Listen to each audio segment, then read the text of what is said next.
ప్రశాంతంగా కొనసాగుతున్న Ramagundam municipal corporation ఎన్నికలో 30వ డివిజన్లో తన ఓటు హక్కును వినియోగించుకున్న రామగుండం ఎమ్మెల్యే మకాన్ సింగ్ రాజ్ ఠాకూర్ రామగుండంలో జరుగుతున్న అభివృద్ధిని చూసి ప్రజలు కాంగ్రెస్ పార్టీని ఆదరిస్తున్నారు. కాంగ్రెస్ కు తప్ప ఏ పార్టీకి ఓటు వేసినా వృధా అవుతుందని ప్రజలు గమనించారు. రామగుండం మరింత అభివృద్ధి చెందాలన్నా, నూతన పరిశ్రమలు రావాలన్నా, నిరుద్యోగులకు ఉపాధి అవకాశాలు పెరగాలన్నా కాంగ్రెస్ పార్టీతోనే సాధ్యమని ప్రజలు భావించారు. రామగుండంలో కాంగ్రెస్ అత్యధిక డివిజన్లలో విజయం సాధించబోతోంది. రాజ్ ఠాకూర్ ఎమ్మెల్యే రామగుండం.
ఎన్నికలు జరుగుతూ ఉన్నాయి.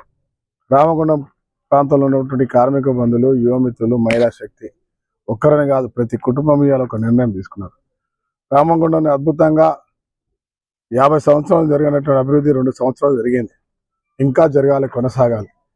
ఖచ్చితంగా రేవంత్ రెడ్డి గారి ప్రభుత్వానికి వచ్చే 8 సంవత్సరాలు ఖచ్చితంగా అధికారంలో ఉంటున్న పార్టీకి ఈ యొక్క ప్రాంతం అద్భుతమైన ఇండస్ట్రియల్ బెల్ట్ కావాలి, విద్యుత్ ప్లాంట్ రావాలి, ఇక్కడ జెన్కో సింగరేణి పట్టాలు రావాలి, పేదవారికి ఇల్లు రావాలి, అన్ని రకాల మౌలిక వసతులు రామగుండం కావాలంటే కాంగ్రెస్ పార్టీకి ఓటేయాలని ఈరోజు ఈ ప్రాంత ప్రజలందరూ నిర్ణయం తీసుకున్నారు. ఇవాళ అందరూ కూడా మీరు చూస్తూ ఉన్నారు, కాంగ్రెస్ పార్టీకి చేగుర్తుకి ఇంకెవరికి ఓటేసినా వృధా అవుతుంది. ఈసారి తప్పకుండా చేగుర్తుకు ఓటేయాలి. ఇవాళ నిర్ణయం తీసుకునేస్తారు. భారీ విజయం ఖాయం రామగుండంలో, అదే మాదిరిగా రాష్ట్ర వ్యాప్తంగా.